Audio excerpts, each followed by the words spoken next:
宮崎駿の恋の仕方ってすごいストイックでプラトニックで俺かっこいいなと思うんですけど、奥さんが作った愛妻弁当を持ってジブリに出勤してる。そしてその現場で恋愛してると、他の若い女の子に恋愛してる宮崎駿。それはもう昭和のおじさんにめちゃくちゃある話じゃないですか。結婚式の主催までやってるんですよね。宮崎駿の前で新郎新婦が愛を誓うっていうですね。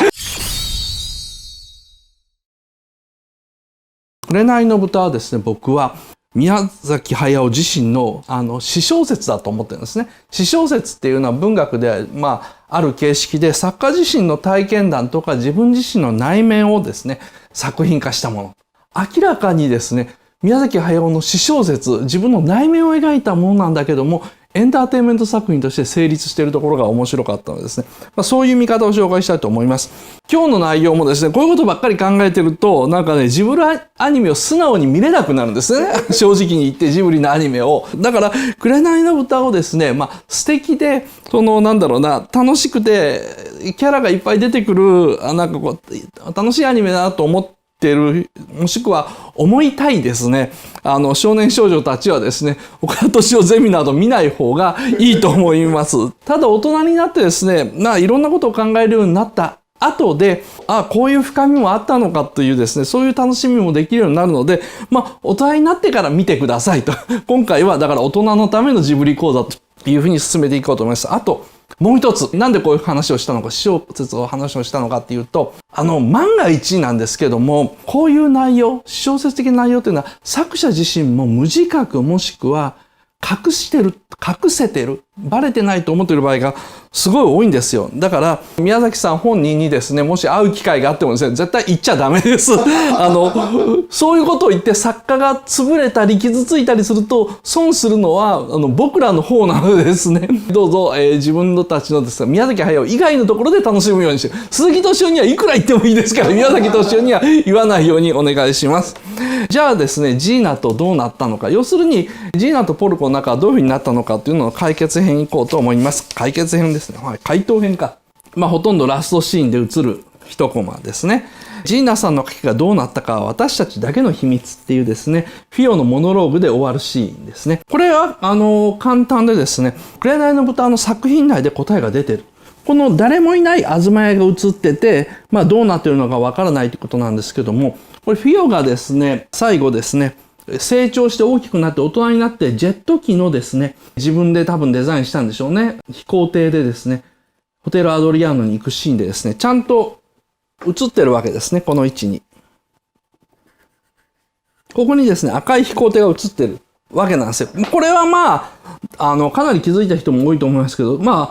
ちょっとだけ付け加えさせていただくならばですね、フィオのですね、自分でデザインした飛行艇がなかなかいいデザインになっていると。フラップがちゃんと降りててですね、エアブレーキがですね、開いててですね、で前の方に前縁スラットって言うんですけどもですね、着陸の時に揚力を発生するための、乱気流を発生するためのですね、部分がですね、開いててですね、なかなか凝った仕掛けになってます。で、この部分の拡大ですね。この部分拡大するとちゃんと、ポルコの船ですね。飛行艇がですね、この桟橋に映ってる。で、この桟橋っていうのは、例のジーナのですね、ジーナ専用の裏庭に直結する桟橋なんですね。で、ここに真っ赤なサボイヤが止まってると。なので、単純なですね、映画を見てると、ポルコはジーナの元に行ったんだと。昼間にアドリアーノに出かけて、きっと人間に戻ったんだろうと思うと。これが普通の見方ですね。ポルコとジーナはどういうふうになったのか。もちろんこういう終わり方でも構わないと。何段階にもなってるですね、作者の表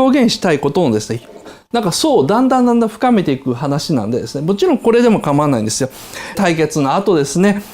ボコボコになったポルコはフィオのキスのおかげで人間に戻りましたと。そういう幸せな話と考えても構わないし、たとえ人間に戻れなくても、ジーナと一緒に暮らしましたというちょっと苦いハッピーエンドでももちろん構わないんです。でも、宮崎駿はですね、もう一つ別のですね、ラストを用意してるんですね。それは何かっていうと、こっからのつながりなんですよ。フィオの語りですね。ジーナさんの書きがどうなったか、私たちだけの秘密っていうふうに言った後ですね、絵コンテではどうなっているのかっていうとですね、ガーッというジェット気温がいきなりここで入って、で、ちょっと縦フリップで見にくくてすいません。いきなりですね、ジェット旅客機がドーンと飛んできて、それを追い抜くポルコの飛行艇。で、飛行機の中から見たらポルコの飛行艇が見えて、で、二重反転プロペラでものすごい超航空をですね、音速以上で飛んでるわけですね、こいつは。で、ポルコがですね、指上げサインをしてですね、そのジェット機を追い抜いてきていくっていうふうなところで終わるっていうふうになってるんですね。で、これがですね、本来ですね、一番最初じゃないな、最後の最後までですね、宮崎駿が書こうとしていたラストシーンでですね、アート・オブ・ポルコ・ロッソっていうです、紅の豚の公式設定の美術本のですね、83ページにですね、ちゃんとこれの完成図版も出ています。これが完成図版ですね。ボーイング727とおぼしきジェット旅客機を追い抜いていくサボイヤです。で、背景もちゃんとあってですね、セル仕上げもされてるから、おそらくね、撮影まではされてるんですね。JAL の国際線でのみ公開されたという話もあります。これね、ちょっとね、もう今となってはわかんないんですね。っていうのは、ジブリの公式はですね、これが JAL の国際線で公開したっていうのはですね、上映したっていうのは言ってるんですけど、それと劇場公開版が別物であったかどうかというのは言ってないんですね。で、目撃情報もですね、よくわからなくなってるんですけども、多分ここまでですね、できてるから、おそらく撮影されたし、僕はJAL で公開されたんじゃないかなというふうに思ってます。モデルグラフィックスのですね、92年の5月号ってやつですね。もう本当に27年前のやつ雑誌なんですけども、その中で宮崎さんはインタビューでこのカットを書くのがもう早く楽しみでしょうがないと。ワンカットだけサボイヤにターボプロップエンジンつけて二重反転プロペラつけるシーン入れると。で、ジェット旅客機を追い抜くんだよ。もう今から楽しみだっていうふうに言ってるんですから、作ったんでしょう。でも実際はですね、劇場ではですね、公開されなかったんですね。尾翼のエンブレムを見る限りですね、おそらくルフトハンザ航空、ドイツのですね、航空会社のやつで、ボーイング727がですね、現役でピカピカの機体の時ですから、時代は1963年から65年の間ぐらいではないかなというふうに思います。ポルコの生まれがですね、1892年頃ですからですね、ポルコこの時おそらく70歳超えてんだけど80歳にならないぐらい、70代ですね。ギリギリ生きてて現役で飛んでるっていうのはあり得る世界観なんですね。じゃあその70過ぎの75歳ぐらいのポルコどんな姿か。これもですね、ちゃんとセル仕上げになって背景もついてるからですね、おそらく撮ったやつなんですけども、成層圏を飛ぶために余圧服を着てるんですね、ちゃんと。顔は見えなくなっているんですね。よく見ると、ハートに G マークがついてると。これはいわゆる撃墜マークというやつでですね、ジーナの頭文字とですね、受け取って OK でしょう。ジーナを落としたぞと、ついに俺はジーナを口説いたぞというサインなのか、もしくは俺はジーナに撃墜されちゃったと、いわゆる参っちゃったかというのが不明なんですよ。ただ、ポイントはですね、ジェット機を追い抜く時のポルコのポーズなんです。人間か豚かはまた分かんないように書いてるんですけども、親指立ててるんですね。で、これはね、何かっていうと、処方編でいわゆる説明したこれなんですね。アドリア海のですね、観光用の飛行艇に乗ってたりですね、で、女の子が窓に鈴なりになって、キャー豚さんよって言ってたらですね、そんなとこにいると誘拐されちゃうぜっていうふうに言って、親指を立てて、かっこいいって言われる時のですね、ポルコとですね、全く同じポーズなんですね。この全く同じポーズをやるっていうのは、もう作者にしてみれば、映像的なですね、伏線回収でしかありえないわけですね。これとこれとっていうのは、ちゃんと対になってるシーンですからですね。これ何を意味するのかっていうと、やっぱ70歳になったポルコは相変わらず旅客機がいるところにちょっかい出しに行って、その中で女の子にキャーキャー言われて、かっこいいだろ俺って言って、またギューンと去っていくっていうのをラストでやってるわけですね。映画の最初で見せた島巡りの観光飛行船で、ポルコのシーンと韻を踏んでるんですけどもですね、ご丁寧に飛行機が飛んでいる方向とかですね、あとポルコの構図まで同じっていうことで韻を踏んでますよというふうに比較的わかりやすく作っていると。つまり、まとめるとこれどういうことかっていうと、夏の日ですね。ポルコとですね、カーチの対決があった夏の日から40年ぐらい経った今、フィオがホテルアドリアーノを訪れると。そうすると、訪れると、桟橋にはサボイヤが止まってるから、やっぱポルコはジーナさんと幸せに暮らしたんだと。これが第一のオチですね。最初に、普通に映画を見てる人が思う第一のオチなんですけども。で、しかしジーナの東屋が移ってもそこに誰もいないと。で、フィオの私たちだけの秘密ということで、なんか謎を持たせてこのまま第二のオチに行くはずだったんですね。で、第二のオチっていうのは、実は桟橋に止めてあるポルコの飛行艇っていうのは、こいつですね。これはですね、もう古い機体、古いサボイヤなので、すでに使っていないと。ポルコはターボプロップにですね、エンジンを換装した新しい新型のサボイヤで、今日も大空を飛び回っていると。だから東屋には誰もいなかったんですね。で、ポルコは今日もですね、わざわざ旅客機の横を飛んで女の子たちに親指を立てているのを忘れないと。ジーナの撃墜マークですね。ハートマークっていうのは、指輪と同じで、俺は別に結婚して指輪つけてるんだけども、キャバクラとか行って姉ちゃんと遊んだりするのを忘れてないぜっていう、これがこの第二のオチになってるんですね。家に嫁がいるけど、俺は外で女の子と遊んでると。別に浮気してるわけじゃないから、それぐらいはいいよね、と。もともと紅の豚っていうのは JAL 国際線に乗るですね、中年のおじさん向けに作るはずだった映画なんですね。なので、俺たち女房持ち種族というのは五道杯っていう、よく中年のおじさんが使う表現ですね。五道杯。俺たち中年のおじさんっていうのは、女房持ちなんだけど、から浮気はしちゃいけないと。女房持ちなんだから浮気はしちゃいけない。でも、若い女にモテようとする色気を忘れちゃいけないっていうようなメッセージが入ってるんですね。だから、削除された理由はですね、この中年おじさんのための映画っていう目的が変わったためだというふうに僕は考えます。JAL の機内版だけはこちら側が残ってたっていうのはですね、JAL の機内版は中年おじさんのための映画っていうのを残しといて、でも劇場で公開するバージョンっていうのは、もうラストのスタッフクレジットが終わった後で、これがね、劇場版の最後の最後のラストなんですね。ラストのスタッフクレジットが終わった後で、サボイヤがですね、これも本当に積乱雲の上を飛んでいる、超高空を飛んでいるところなんですね。で、このシーンで、ポルコは今も自由だと。たとえジーナのところへ行ったとしても、ジーナが言う通りですね、もう空を飛ぶのなんかやめてくれっていうような願いは聞かずに、今も自分の好きに生きてますよって、このメッセージだけがですね、伝われば OK だっていうふうに監督が考えたからだと思います。ジーナとの関係をね、もし本当に書きたいんだったら、東屋のテーブルに昔の写真でも置けばいいんですね。昔の写真を置いて、なんかそれだけで二人の関係っていうのを書けるんですけども、でも、宮崎駿監督が書きたかったのは、ジーナとポルコの関係ではなくて、もう本当にポルコロッソっていう個人なんですね。私小説だから。だから、今でも飛んでる飛行艇っていうのを書くのは、ポルコの心はアドリアーノに置いてるんではなくて、今も空の上にありますと。なんか言い方悪いんですけども、女に縛られてないっていうのを書こうとしてるから、これがラストに来るわけなんです。東屋になくてですね。だからこの辺からがですね、私小説としての、紅の豚の解析になるんですけどもですね、妻を家に待たせて、外で恋愛するって言い方変なんですけどね。不倫じゃないですよ。恋愛なんですよ。でも、浮気じゃないから OK と。これはスタジオジブリでの宮崎駿のですね、その生き方そのものなんですね。ジブリスタッフはみんな知ってるんですけれどもですね、あと、鈴木敏夫も何度もですね、ラジオでも講演でも対談でも話してるんですけれども、ドキュメント映画でですね、夢と狂気の王国っていうのがですね、これが、夢と狂気の王国っていうのが公開されたんですけど、この中でですね、三好さんっていう女性スタッフがいます。スタッフの間では三吉さんというふうに呼ばれてるんですけども、その三吉さんという女性スタッフが、この当時ですね、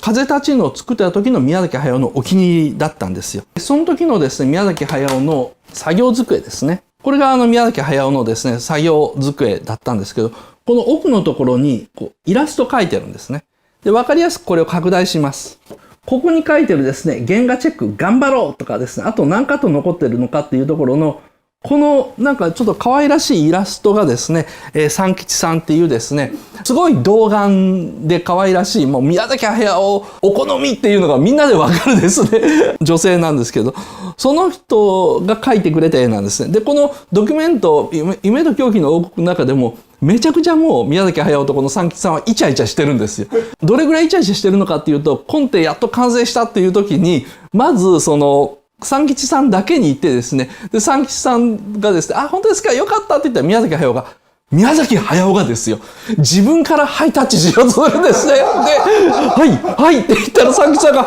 て顔して、あーって分かってハイタッチしてですね。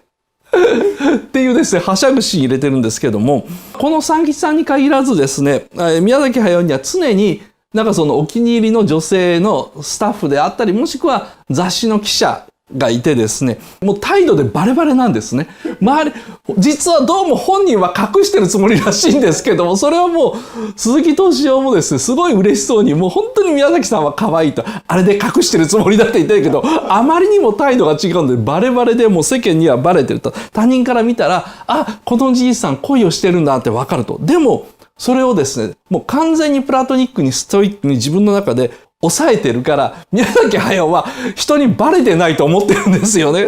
夢と狂気の王国を撮ったですね、砂田あさみさんっていう監督さん、この方も女性なのでですね、実はこの関係に気がついてるんですね。だから、この夢と狂気の王国の中には、その三吉さん絡みのですね、割とエピソードというかカットがすごく多くてですね、宮崎駿の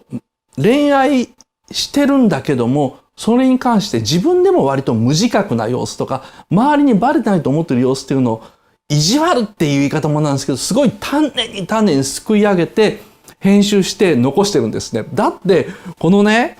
夢と狂気の王国の中に、その三吉さん絡みのシーンが本当にね、何分も入ってるんですよ。で、ついには三吉さんの結婚式のシーンまで入れてるんですけども、もっと重要で入るべきですね。ジョン・ラセターがわざわざ来てですね、なんか宮崎さん話してるシーンが一切ない、ジョン・ラセターが出てこないドキュメントなんですね。そんなの普通ありえないんですけどもですね。まあそういう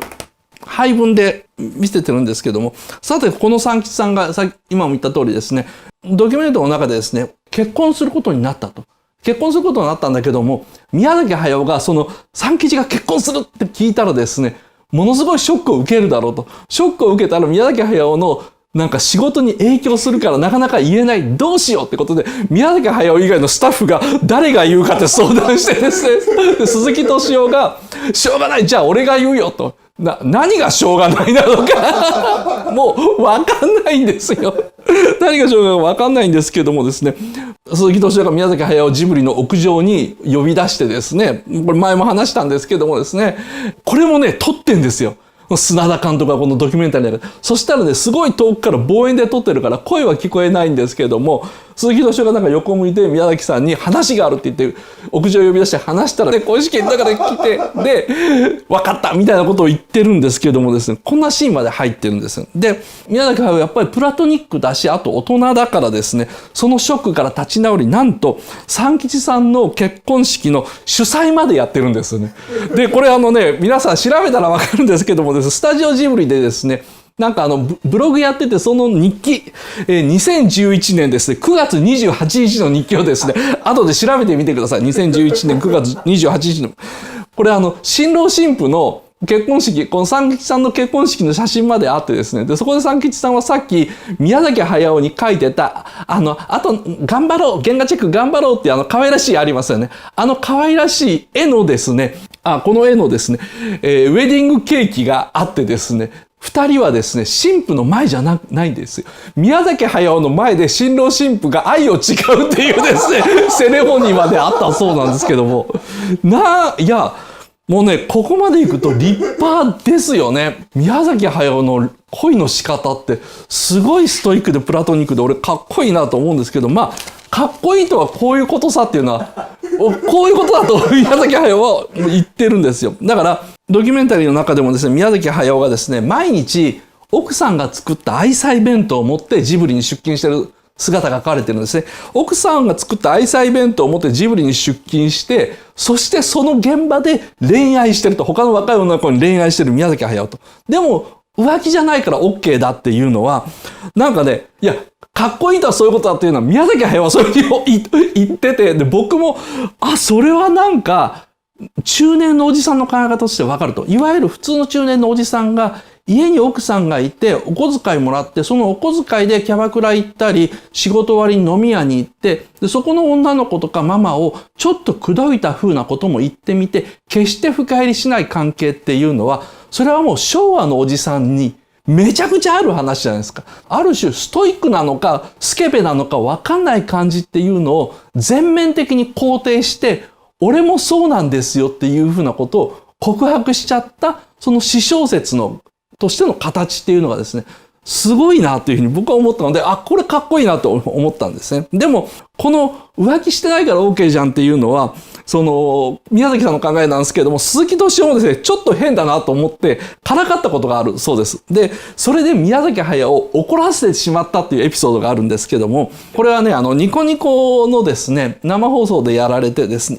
ね、映像も残ってると思います。2012年ですね、ニコ生でですね、押井守、鈴木敏夫、あと川上さんの三者対談っていうのをやった時のですね、再現なんですけども、押井守がですね、あの豚って最後どこに帰るのって言ったら、決まってんじゃないですか、奥さんのとこ帰るんですよって、そりゃその通りだっていうふうに鈴木敏夫に聞いたと。これどういう意味かっていうと、紅の豚のポルコって最後どうなるのかっていうと、あれ奥さんのところに帰るんでしょっていうふうに押井守が聞いたらですね、鈴木敏夫が、いや、その話はやめようよっていうふうに一瞬止めたんです。そしたら、押井守がそれを許さずですね、だって鈴木さんそう言ったじゃんってさらに追求すると、ついに鈴木敏夫が諦めて、いや、言ったんだけど、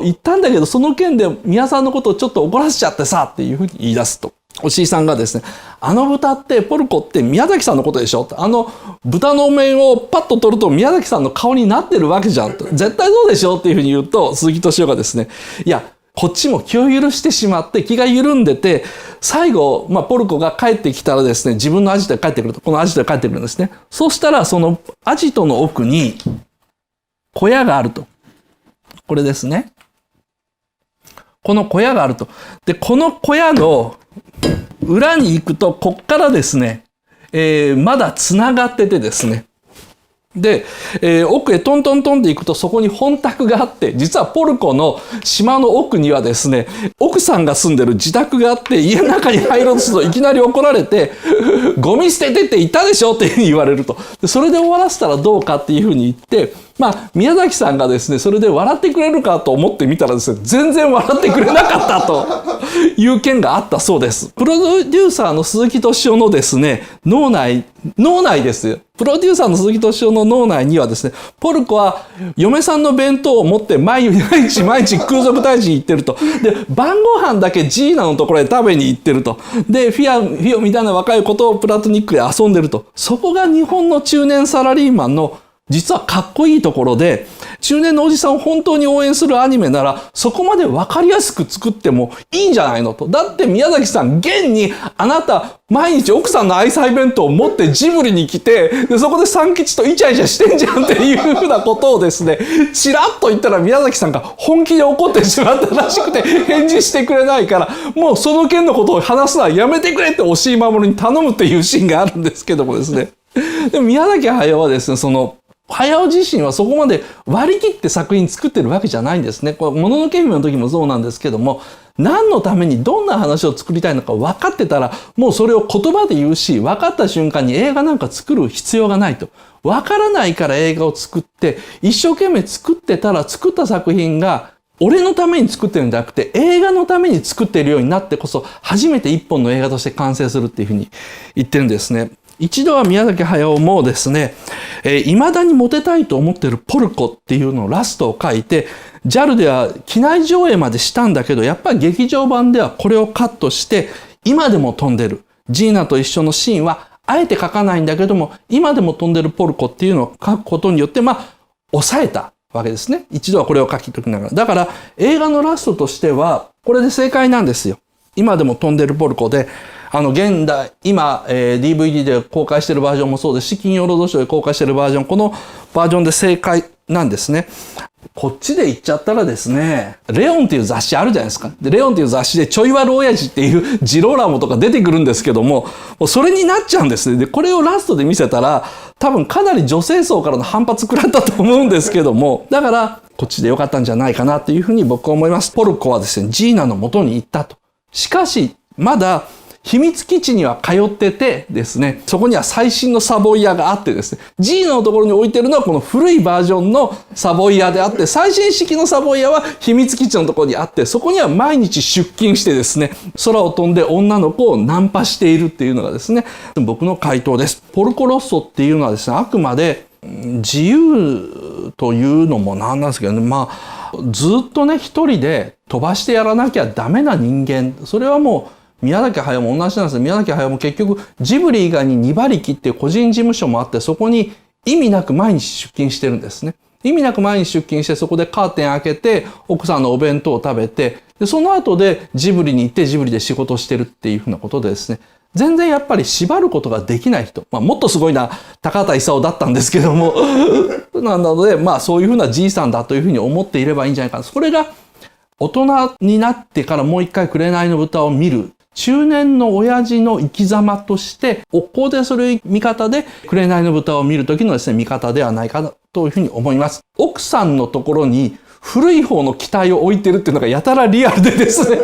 いや、なんかすごい正直に、書いたな。よくそこまで書いたんだ。庵野秀明は、紅の豚を見たときに、宮崎さんもやっとパンツを脱いで見せましたねっていうふうに言ったんですけども、それはいくら物は小さくても見せたことは評価しますっていうふうにですね。